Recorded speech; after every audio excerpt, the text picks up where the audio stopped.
Hello, good crowd. We're so excited today. We have Davinia James. She's the founder of Pennies for Girls, and she is doing remarkable work raising money to help more girls go to school. Stick around. You don't want to miss this episode.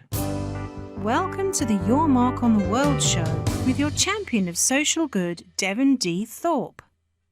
Please support the sponsors who made this episode possible, including Johnson & Johnson's Caring Crowd and GoodCrowd.school. Davinia, welcome to the show. Hi, Devin. Thanks for having me. Golly, it's our pleasure. Thanks for making time. Now, where in the world do you live today, Davinia? I live in Silver Spring, Maryland, which is just minutes outside Washington, D.C. I used to live in Centerville, Virginia, Oh, before okay. you were born, probably back in 89, 90 era, but beautiful part of the country. But you hail originally from Jamaica, right? That's right, from the beautiful island. Several years ago, you started raising money in the form of pennies to help girls go to school. Tell us about that, how that all got started. So it was coming on to my 28th birthday. And the more I thought about the gifts that I would want, I realized that I just didn't want random gifts because all they did was just sit around my house and do nothing. So I started to think, what do I want? And I figured out I wanted a gift from my heart to the world. And during that whole time of just figuring out what I wanted, I saw a handful of pennies in my purse. And when I say a light bulb went off over my head, one literally went off over my head. And I said, oh my gosh, I'm going to use pennies to send girls to school. And the more I started to examine why pennies, then I realized that pennies aren't valued. And it is sad to say, but that's how girls worldwide are viewed.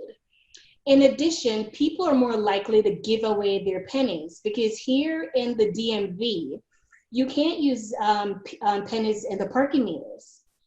So they're just probably in the car or in your house in a jar or a cup just laying around. And I remember talking to my parents, telling them, this is what I want. I want pennies for my birthday. And my birthday is around Christmas time. So I was also saying, well, you all could just give me pennies for Christmas.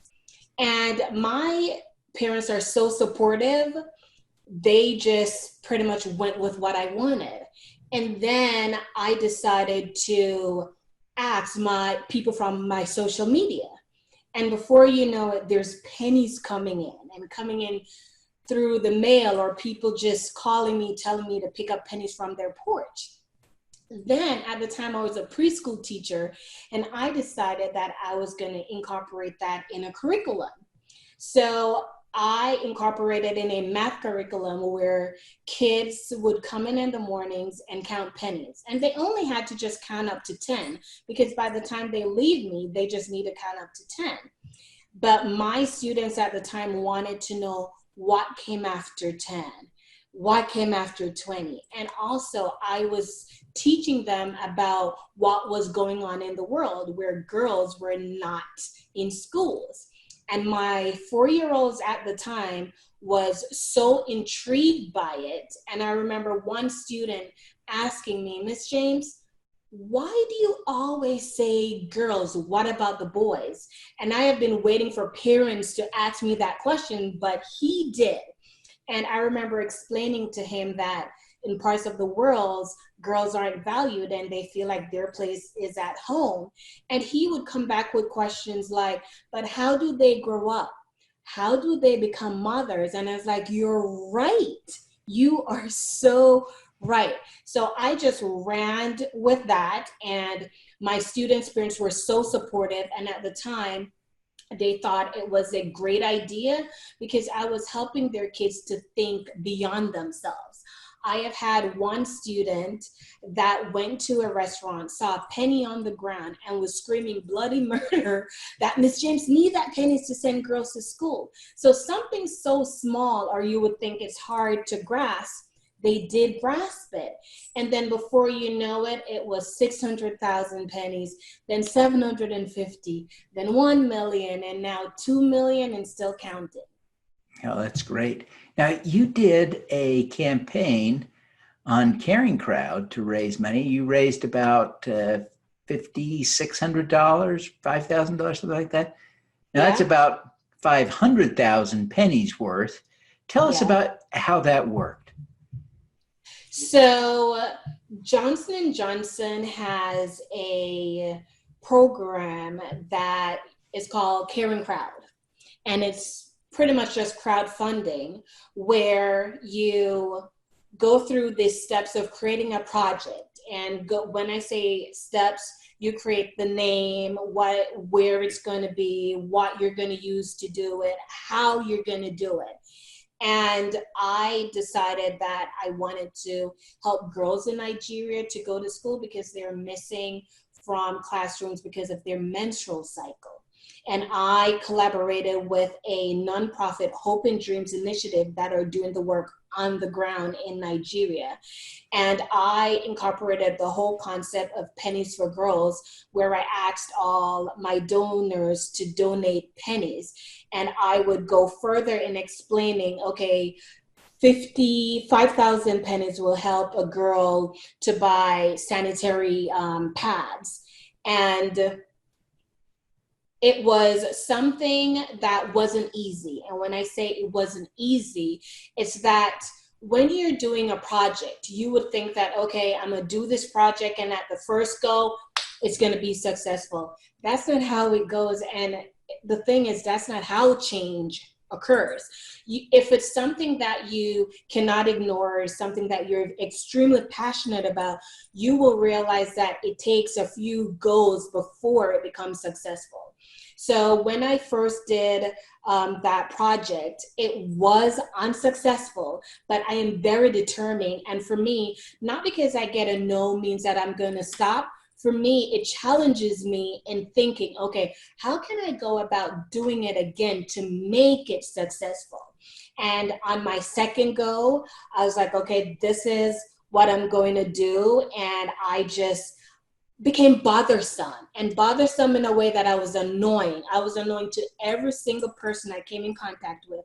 I was annoying to my social media platform. I was annoying to friends and families. Like, listen, I need your help.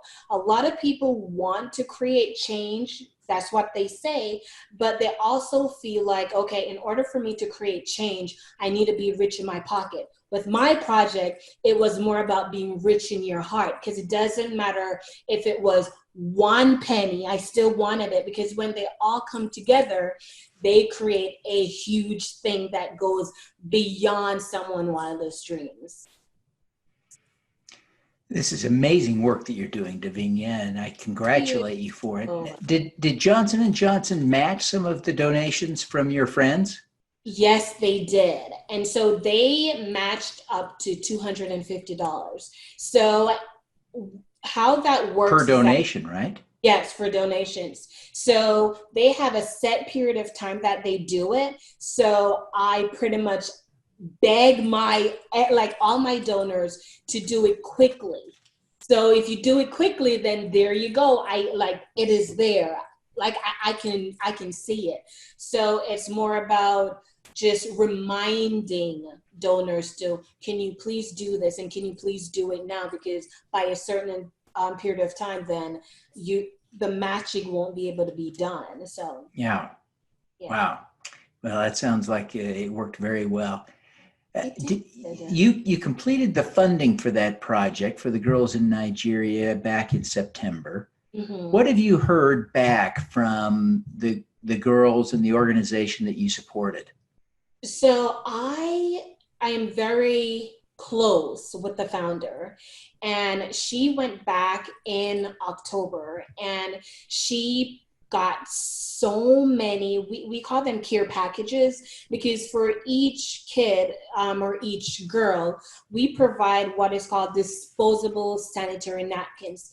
Reason being is that for some girls or women in developing countries, when it comes to disposing of sanitary napkins, it's not as efficient as here. And in a third world country, it makes sense to having reusable ones where they can just wash them and reuse them. And these girls were so appreciative of just someone just thinking of them and helping them, because if they don't have these sanitary napkins, they're using sturdy socks or newspapers or banana leaves, like all these stuff that I can even fathom of using. And the Open Dreams Initiative recently went back again. And in total, we have helped to change the lives of 150 girls. Wow. That's great work. Great work. Thank you. Well, Davinia, as you look back on all the stuff you've tried to do, what are you most proud of having accomplished? What I'm most proud of accomplishing is the fact that I have the capability to help others in need. I am the product of strangers opening up their heart to my biological mom. And they gave me unconditional love. And I have a way of just using that love and giving it to the world without even wanting anything in return. Oh, that's brilliant. Thank Davinia, you. what's the most important lesson you've learned as you've undertaken all of this social effort? The most important lesson that I've learned is that it doesn't matter your age, where you're from, who you are, you can create change. I believe that we all are put on this earth to become our greatest self, and our greatest self is listening to our heart, but not being afraid to act.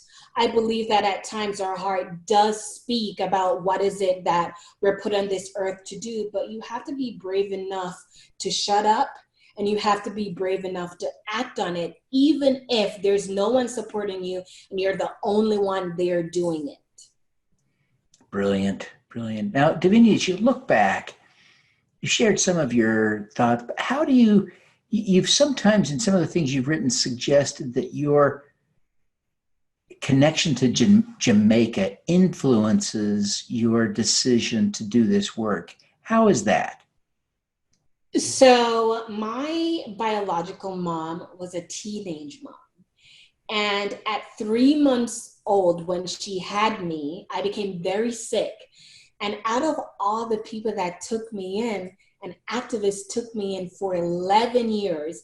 And she knew the value of an education, so she made sure I got one. I went to school. I had everything at my disposal.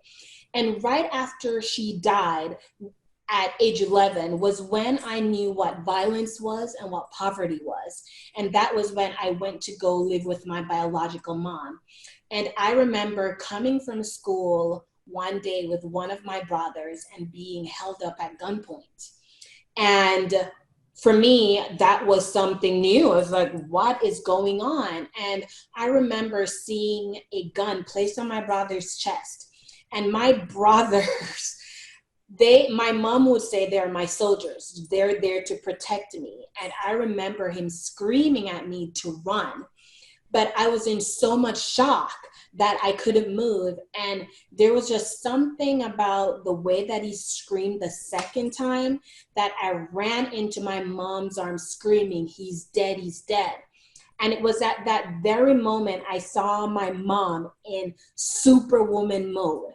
And she went to where my brother was, and I was right behind her. And she took that gun off him, putting it on her chest. And she said, "If you want him, you're going to have to go through me." And at that point, I thought, okay, our life is over. We're about to die. It's like, this is it. But something came over the guy, and he just took the gun off my mom and walked away. But in addition to that, I witnessed the death of my friend Johnny. And I did not say anything about what happened until years after, when I was giving a speech. Because when it comes to in developing countries or impoverished areas, when it comes to justice, it is not as easy. And they think that, okay, when it comes to justice, retaliation is the best.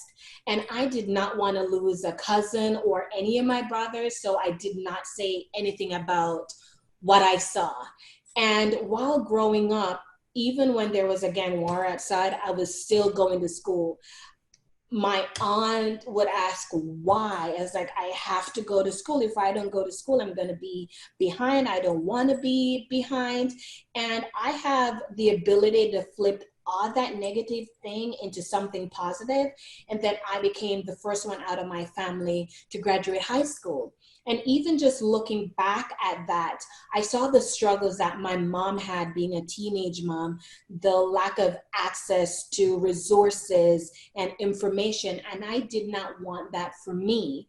And when I came here, I saw the Girl Rising film that triggered something within me where I could make the connection that, oh my gosh, I'm not the only one going through these things in the world. There were other girls in the world that had similar stories like mine. And I looked at that with the whole thing about, okay, I have to do something. I cannot sit aside, wait for someone to do what I am capable of doing myself. And so I decided that I was not going to only talk about the change, but I was going to become that change.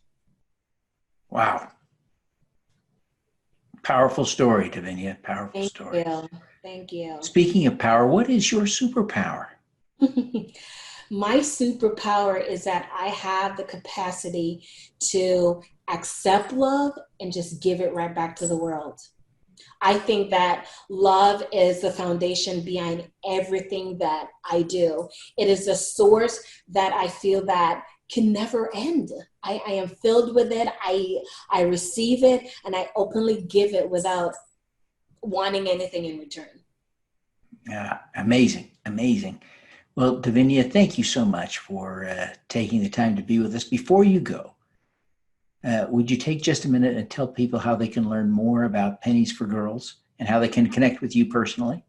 Sure. So people could connect with me on Twitter under Pennies number 4 Girls. I know a lot of people will ask why number 4. I truly believe that there are 4 things that happens when you educate a girl. One is that she now has the ability to change her life and live life on her terms. 2, she empowers and encourages and enlightens those around her. 3, she has the ability to help her country's economy grow. And 4, she has the opportunity to change the world. And I'm the living proof of that. And they could find me on Instagram under Pennies number 4 for Girls. On LinkedIn, they could find me under Davinia James. And I also have my own website where they could find me under www.daviniajames.com. And I'm on Facebook under Davinia James as well. Fantastic. Well, Davinia, thank you so much for taking the time to be with us. And we wish you every success in continuing to make a difference in the lives of girls. Thank you so much for having me, Devin. It's been a pleasure. All righty. Let's do some good. Okay, I agree. At Caring Crowd, we believe everyone has the power to make a difference. Through our crowdfunding platform for community health, we empower passionate people to drive real change. Whether you work for a nonprofit organization, volunteer, or want to get involved for the first time, you can post a campaign on Caring Crowd. Join us, because caring is where change begins. At GoodCrowd.school, 5% of what you pay to learn how to make a difference goes to nonprofits working to eradicate extreme poverty, improve global health, and reverse climate change by 2045. So when you take a course to learn how to change the world, you do change the world. Get started at GoodCrowd.school today. Thanks for tuning in to the Your Mark on the World show, the Social Impact Podcast. Please subscribe via YouTube, iTunes, Google Play, Stitcher, or Spotify.